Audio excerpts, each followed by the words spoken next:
Tidakkah kita melihat Al-Quranul Karim ketika Allah Subhanahu wa ta'ala memberikan sosok tak ada duanya dalam penegakan tauhid, bahkan ia menjadi lambang tauhid, yaitu Nabiullah Ibrahim alaihissalam, dengan seluruh ujiannya Allah. Wa idh ibtala Ibrahim rabbuhu bikalimat fa'atammahun, seluruh ujian Allah lulus dengan sempurna.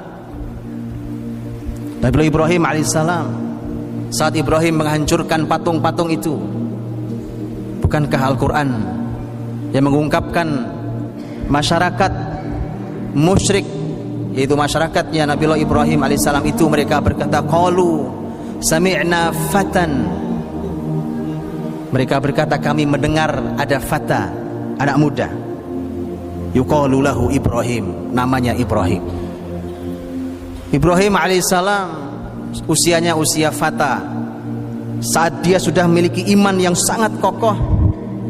Tak hanya iman dalam dirinya, dia tidak rela masyarakatnya berbuat kemusyrikan dan dihancurkan dengan penuh kesadaran bahwa yang dilakukannya berisiko sangat amat tinggi, dan terbukti Ibrahim dibakar. Apa usia tua? Bukan, usia fata, usia pemuda. Bukan satu-satunya ini dalam Quran melimpah hal ini. Bukalah kembali kisah Nabiullah Yusuf alaihissalam saat digoda oleh wanita penguasa, istri penguasa yang punya kuasa, yang punya harta, bahkan wanita yang cantik, mungkin paling cantik di zamannya. Saat digoda, berapa umur Yusuf alaihissalam? Quran kembali mengungkap dengan kata fata. Wa qala niswatun fil madinati imra'atul azizi turawidu fataha. Ketika para wanita menggunjing istri penguasa mereka itu, menggoda fataha, menggoda anak muda yang melayaninya. Usia anak muda. Saat usia muda, Yusuf berani berkata qala ma'adallah. Yusuf yang muda, yang nyaris tak bisa kita lakukan hari ini. Semoga Allah lindungi kita dan generasi muda kita. Yusuf yang masih muda, syahwat yang menggelegak sebagaimana anak muda, di hadapannya wanita yang aman. Dia kunci semua pintu, wa ghallaqatil abwab wa qalat haytalak. Ditutup seluruh pintu-pintu dengan aman. Bahkan dia wanita penguasa, cantik sekali, dia punya segalanya. Tapi Yusuf dituntun Allah dan berani berkata qala ma'adallah. Kata Yusuf, aku berlindung pada Allah. Innahu rabbi ahsana maswai innahu la yuflihudz zalimun. Itu pula yang terjadi pada kisah Ashabul Ukhdud. Dalam kisah dalam surat Al-Buruj, kisah Ashabul Ukhdud, bahkan satu kaum dihukum mati dengan cara dilemparkan satu persatu ke dalam parit api karena mereka beriman kepada Allah. Wa ma naqamu minhum illa ayyuminu billahil azizil hamid. Tidaklah mereka begitu bencinya kepada masyarakat ini kecuali karena masyarakat ini adalah masyarakat yang beriman pada Allah Subhanahu wa ta'ala. Pun sama seperti hari ini. Apa yang membuat mereka benci kepada kita? Bukan karena suku kita, bukan karena harta, bukan bisnis kita, bukan ras kita. Karena kita beriman pada Allah Subhanahu wa ta'ala. Allah catat dalam Quran, bagaimana masyarakat besar itu tiba-tiba bisa masuk Islam? Karya satu anak muda. Satu anak muda, bacalah dalam kitab tafsir. Satu anak muda yang berhasil menghantarkan dengan izin Allah hidayah ke dalam hati masyarakat itu, kemudian mereka beriman. Lihatlah bagaimana seorang anak muda berhasil mengantarkan hidayah ke masyarakatnya. Bahkan surat yang kita baca, yang disunahkan dibaca di hari atau di malam Jumat, soal Kahfi, juga seperti namanya, Ashabul Kahfi. Allah Subhanahu wa taala berfirman, fityatun amanu bi rabbihim wazidnahum huda, yaitu para generasi muda, mereka semua anak muda yang melarikan akidah mereka, melarikan menyelamatkan agama mereka dari fitnah yang tidak ridho menggadaikan akidah mereka dengan pemurtadan. Mereka lari masuk ke dalam gua ketika tidak ada solusi yang lainnya. Berapa usia mereka? Fityatun, mereka anak-anak muda semua. Amanu bi rabbihim wazidnahum huda, mereka beriman kepada Rabb mereka dan kami tambahi kepada mereka petunjuk. Nabiullah Musa alaihissalam, Nabi Musa alaihissalam, masih dalam surat Al-Kahfi, ketika Nabi Musa diperintahkan Allah untuk belajar kepada orang soleh, Musa tidak sendiri. Musa ditemani oleh seorang anak muda. Allah berfirman, wa idh qala Musa li fatahu, ketika Musa berkata kepada anak muda yang bersamanya. Wa idh qala Musa li fatahu, ketika Musa berkata kepada anak muda yang bersamanya. Para ulama tafsir menyampaikan bahwa anak muda ini namanya Yusha' bin Nun, anak muda yang membersamai Nabi, membersamai orang soleh dan orang berilmu itu. Kelak pun Yusha' bin Nun menjadi pemimpin, bahkan diriwayatkan dia menjadi nabi setelah Musa dan Harun meninggal. Hadirin dirahmati Allah Subhanahu wa taala. Tidak berhenti sampai di sini. Begitu banyak datanya dan disimpulkan oleh kalimat yang disampaikan oleh Imam Ibnu Katsir dalam tafsirnya.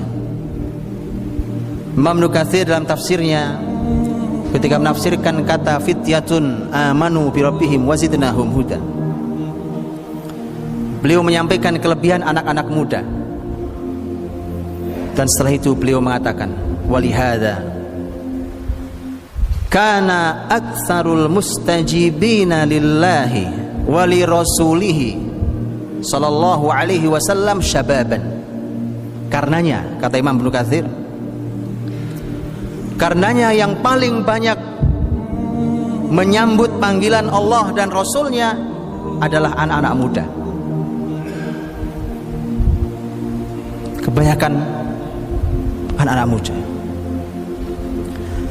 Wa amma masyayikh min Quraisy fa'ammatuhum baqaw ala dinihim wa lam yuslim illa qalil. Adapun dari kalangan orang-orang tua di masyarakat Quraisy,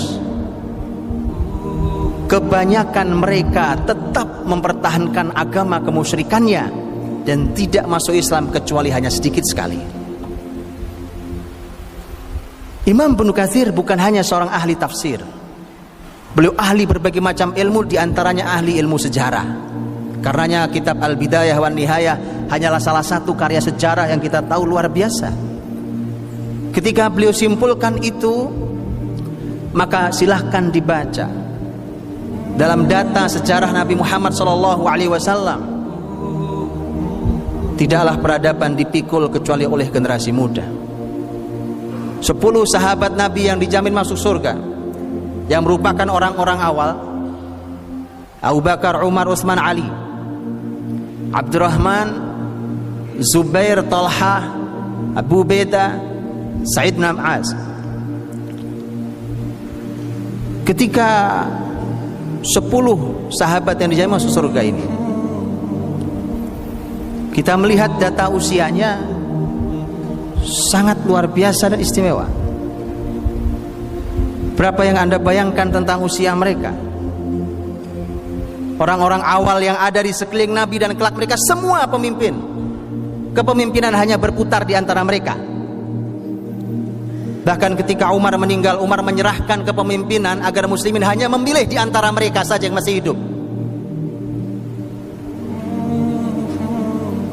Saat bersama Nabi, mereka bersama Nabi pertama kali mereka. Hadirin dirahmati Allah, yang usianya berkepala 3 hanya 3 orang. Yang usia berkepala 3 hanya 3 orang, Abu Bakar, Utsman, Abdurrahman bin Auf. 7 orang di bawah kepala 3 usianya, bahkan 5 orang di bawah 20 tahun. Jadi kalau hari ini para ayah mengabaikan anak-anaknya yang usia di bawah 20 tahun, Anda ditanya di hadapan Allah Subhanahu wa taala, an umrihi fima afna wa an syababihi fima abla. Anda tak akan pernah bisa menjawab pertanyaan ini di hadapan Allah. Anda berikan mereka permainan, gadget yang melalaikan. Mereka habiskan waktunya malam harinya untuk kesia-siaan, bahkan naudzubillah untuk kemaksiatan. Anda tak akan pernah bisa menjawab pertanyaan Allah ini. Kemana dihabiskan usia mudanya? Kemana diselesaikan usianya? Sekaligus menjadi sebuah renungan besar untuk generasi muda kita, wahai para pemuda. Sebuah renungan yang tidak sederhana. Karena ini khusus usia muda, usia ditanya oleh Allah Subhanahu wa taala. Khusus ditanya karena itulah usia kekuatan di antara 2 kelemahan.